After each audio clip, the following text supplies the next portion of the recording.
Hey auditors! Welcome back to Voicy Tales. Today's story is The Bad Mother. The Bad Mother is a strange and unsettling story about a lady who is extremely nasty to her children.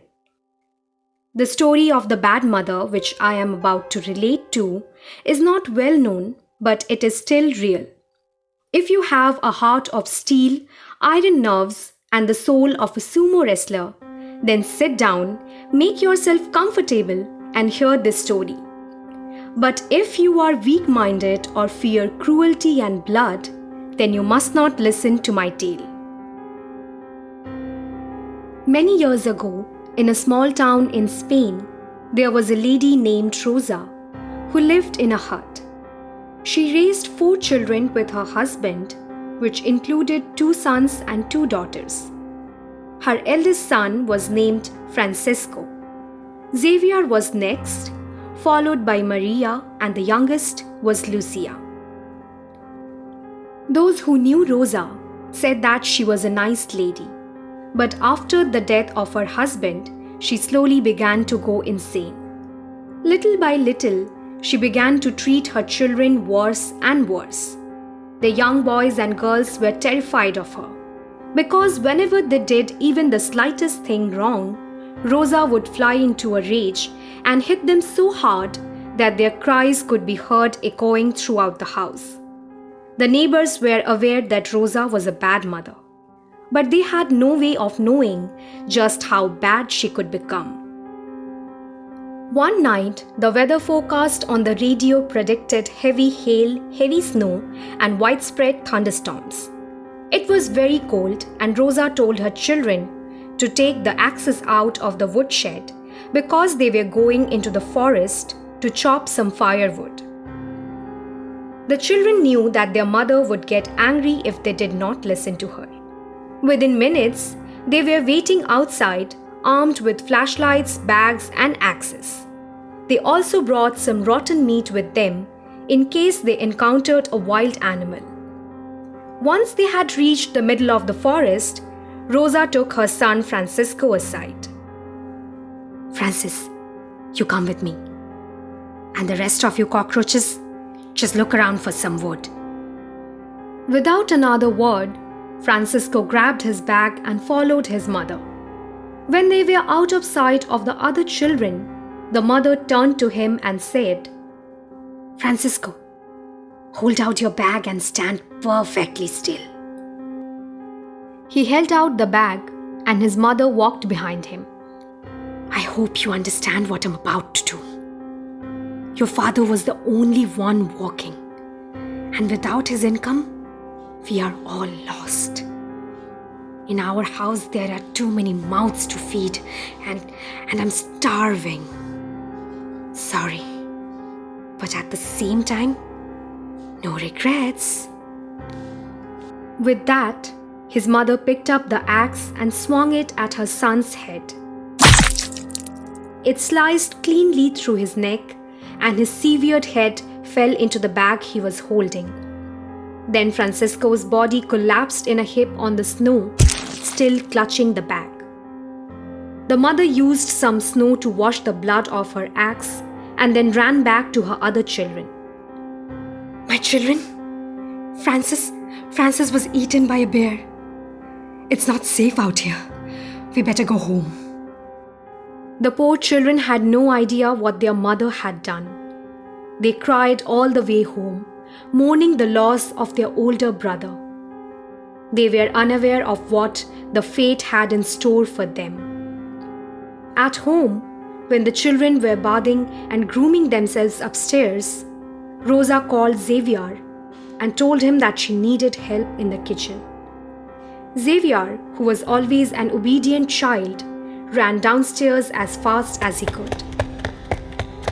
"Xavier, make me some tea and bring me the bottle that is sitting on the top shelf of the cupboard." The boy did as he was told. Rosa poured the contents of the bottle into the tea and then handed it to Xavier and told him to drink it. Young Xavier was not suspicious in the least.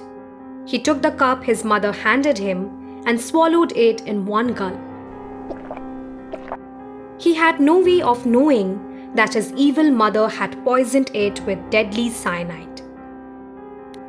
A minute later, Xavier crawled upstairs and collapsed in front of his siblings. He was foaming at the mouth and rolling around on the ground. Lucia came running downstairs and cried, "Mommy! Mommy! Xavier's having a cardiac arrest!" Rosa calmly walked upstairs and found Xavier lying motionless on the floor of the bedroom. His crying sisters were standing over him.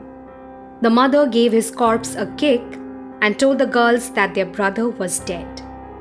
That night, Maria and Lucia cried themselves to sleep. Early the next morning, Rosa went into Maria's bedroom and woke her sleeping daughter. She whispered, "No need to get up this morning. You don't have to do your course today.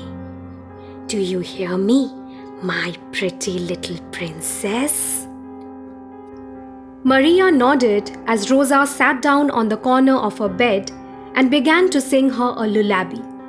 It was a song she used to sing when Maria was just a baby. The young girl welcomed this tenderness from her mother and soon closed her eyes. Suddenly, Rosa took an ice pick out of her sleeve, and before Maria knew what was happening, she drove it into her daughter's chest, piercing her heart. Maria almost died instantly. A few hours later, Lucia woke up and went into her sister's bedroom. She was horrified to find the bed soaked in blood and Maria lying dead in the middle. Terrified, Lucia ran downstairs and screamed, "Mommy, a murderer broke into the house while we were sleeping and killed Mary." The mother calmly replied, "I must confess one thing. My daughters and my sons, I have both loved and hated. I was the one who killed your brothers and your sister. I did it all. I chopped off Francisco's head. I poisoned Xavier with cyanide. I pierced Mary's heart with an ice pick. And now, I will strangle you slowly so that you suffer more than your siblings. I hate you. I hate you." No, mother, don't do it, please. But her crazy mother did not listen. And soon, Lucia too lay dead on the floor. Nobody knows what happened to Rosa. Perhaps she wandered out in the forest and died. Or maybe she left town and changed her name. No trace was ever found of her. It is said that today, the house in which they lived still stands, and it is haunted by the ghosts of the children who were killed there.